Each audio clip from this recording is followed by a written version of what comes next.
Warangal Enumamula market మిర్చితో నిండిపోయింది. 2 రోజుల సెలవు తర్వాత మార్కెట్ ఓపెన్ కావడంతో రైతులు భారీగా పంటను అమ్మకానికి తీసుకొచ్చారు.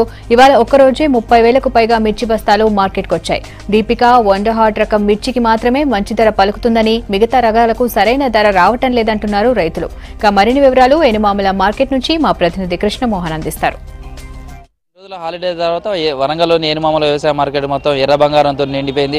విక్రయానికి పెద్ద ఎత్తున మిర్చి బస్తాలు కూడా వచ్చాయి.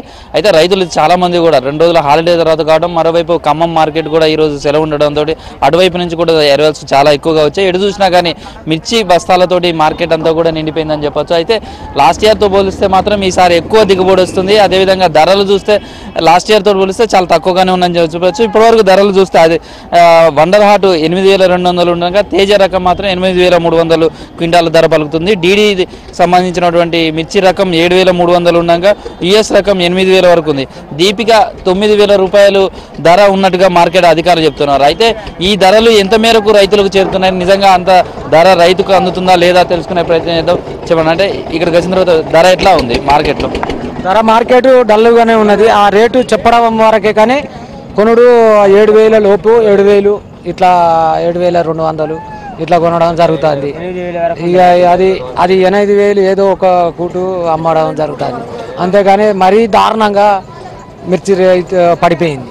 ఇక మాకు గిట్టుబాటు ధరలు లేవు. పండియాలనా వద్దా, అసలు ఏం చేయాలనో సతమతం అవుతాను. చెప్పండి, అంటే ఎట్లా ఉంది ఇక్కడికి వచ్చిన తర్వాత మార్కెట్లో? అంటే మీరు వాళ్ళు ఏమంటారు, చాలా నాణ్యమైన సరుకు తీసుకొస్తే అంతే గిట్టుబాటు ధర వస్తుంది అంటున్నారు. తేమతోటి తీసుకొస్తున్నారని చెప్తున్నారు. నిజంగా మీరు తీసుకొచ్చే మిర్చి ఎలా ఉంటుంది?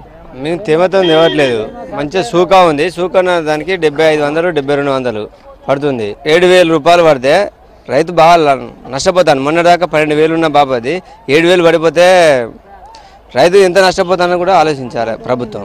ఎలా ఉంది ఈసారి మార్కెట్కి వచ్చిన తర్వాత?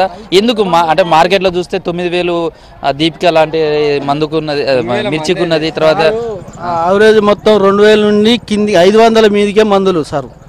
మందులే కానీ మాకు 300 రూపాయల ఏరుడు, మాకు కనీసానికి గిట్టుబాటు లేదు. 10 పెటాయిట్ హై రేటు పెడతానన్నారు, సూకా మాలన్నారు. 6,000 అయింది, 5,500 అయింది, 5,300 అయింది. వన్రాడుకు 8,000 పైన అన్నారు. వన్రాడు 12,000 పోయిన వారం పోయింది. ఇప్పుడు దిగుబాటు మళ్ళీ 2,000 దిగింది వన్రాడు సార్. మేము బతికేటట్లేదు. మేము మందు తాగి ఆత్మహత్య చేసుకునే ఆలోచన ఉన్నది మాకు సార్. ఎందుకంటే మార్కెట్కి వచ్చిన తర్వాత చెప్పే రేటుకు తక్కువ ఉండడానికి కారణం ఏముంది అనుకుంటున్నారు? వ్యాపారవేత్తలు వాళ్ళు కొంటలేరు, మీ ఇతరులు ఉన్న కడిగా అంతే మీ ఇష్టం చేసుకోరు, లేకపోతే అంటారు. మాకు 10,000 మీద ఉంటేనే లాభం, 10,000 లోపం ఉంటే ఆత్మహత్య చేసుకుని కారు. గిట్టుబాటు అయ్యేది, పెట్టుబడులు వచ్చే అవకాశం ఉందని చెప్పి వ్యాపారుల వైపు నుంచి చూస్తే మాత్రం వాళ్ళు నాణ్యత లేదు, లేదా ఇంటర్నేషనల్ మార్కెట్ సంబంధించినటువంటి ధరల అనుగుణంగానే పడుతుందని వాళ్ళు చెప్తున్నప్పటికీ మొత్తానికి మార్కెట్కి వచ్చిన తర్వాత మాత్రం రైతుకు తనకు కావాల్సినటువంటి ధర లభించడం లేదనే ఆవేదన ఇక్కడ వ్యక్తమవుతున్నటువంటి పరిస్థితి నెలకొంది. వరంగల్లోని ఎనుమాముల వ్యవసాయ మార్కెట్ నుంచి కెమెరామెన్ క్రాంతి కుమార్తో కృష్ణమోహన్, V6 న్యూస్, వరంగల్.